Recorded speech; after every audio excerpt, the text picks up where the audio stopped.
من کمالالدین سمیف زاده و استقامت کننده شهر کشایدانی ناحیه اشتی ولایت سوغد جمهوری تاجیکستان. حزب نهضت اسلامی در قلمروی‌های تاجیکستان به فعالیت شروع کرد.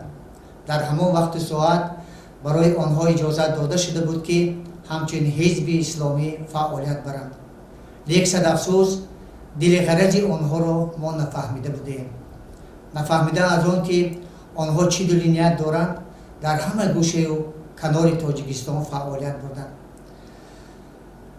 بردند با آن معنا که با دل سیاه خود، با رفتار ناشایسته خود، با ناجوانمردی خود بسیاری از مردم تاجیکستان نکم از 150,000 آدم به کثافتی همین حزب نهضت اسلام فوتیدند. مادر بی فرزند ماند، بی شوهر ماند، فرزند بی پدر و مادر ماند. یکی از سرکرده های آن موحدین کبیری دل و نیتی پاک ندارد. با آن معنا که بسیاری از جوانان رهگم میزند. خود در دولت‌های اروپا با دستگیری ایران جای مسکن یافته چی خیل انسان‌ها را، جوان‌ها را از راه بیرون میکند.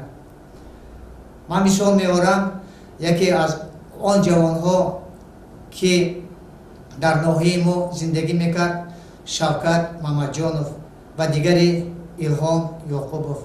اینها را ما نقض میشناسیم. آنها دانشی قضایی دینی نداشتند. کی گفته است که تاجیک بر ضد تاجیک سخنی بد گوید؟ ما میگوییم که انما المؤمنین اخوة، یعنی مؤمن برادر مؤمن است. مؤمن را باید تربیت کنید، کمبودیش گویید، در رویش گویید، از راه بد برگردونید.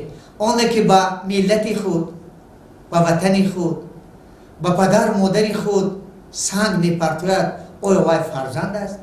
آیا وی جوانمرد است؟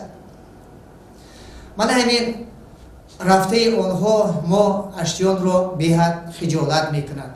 خجالت از آن هستیم که من همین فرزندان زاده اش در همون جاها برای خلق و وطن یک داغ میارند.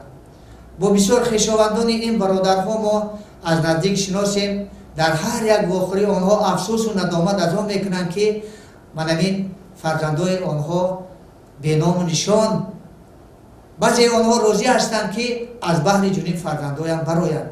من یک چند نفر جوانها گشته آمدند، کار و زندگی کرده ایستادند، با ما همکاری میکنند. در واقعه ها آنها نسبت آن چیزی که آنها کردند افسوس و پشیمانند. آنهایی که در خارج کشورند من مراجعت میکنم همچون یک شهروند عادی تاجیکستان که بیایید، آخر شما وطنگدا میشوید، آینده وطنگدا میشوید.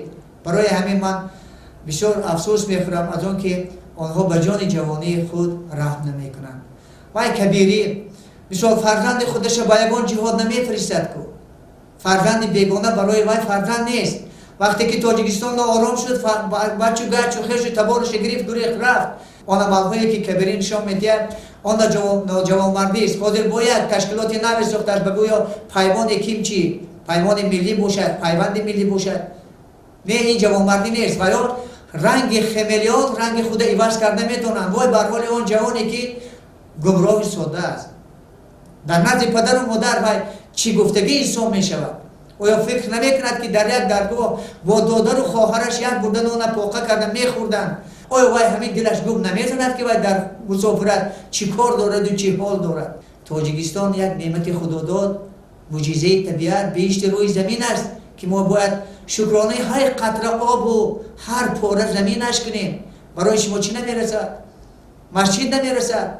پور کتاب نمیرسد؟ پور معلم نمیرسد؟ مدرس نمیرسد؟ پور جای کار باشد. من از زمین های دادم خوجگاه دیقانی اویلت بر زن و بچه گشت بر زمین ها کار کن، زندگیت پیش بر. مایلش گریختید، ناشکری کردید، رفتید ناقلدمتانه گرید، آخر ادونی ساده به خلق خودتون سنگ ناندازید. آخری گناهگاری است، این ناجوانمردی است، این ابلهی است، این جاهلی است. و موحدین کبیری گفتنی هم که ای مرد دست سر سینت گذار، فکر کن یک بار برای خودت حسابات مردانه که آیا تو برای وطنت یگان خدمت صادقانه کردی که از دور ایستاده سنگ میزنی. همه خون جوانمردان ضامنش تو هستی. برای خون ناحق جوانمردان تو ضامن هستی. تو نوجوانمردی. اگر جوانمرد می بودی سر یک میز مدور میشستی، ای بابای میگفتی، ما اصلاح میکردی، همجایه پیش میبردیم، ترقی میکردیم، ملت میشدیم، ملتی تاجیک میشدیم. من توی تاجیک گفتم هم زبانم نمیرد.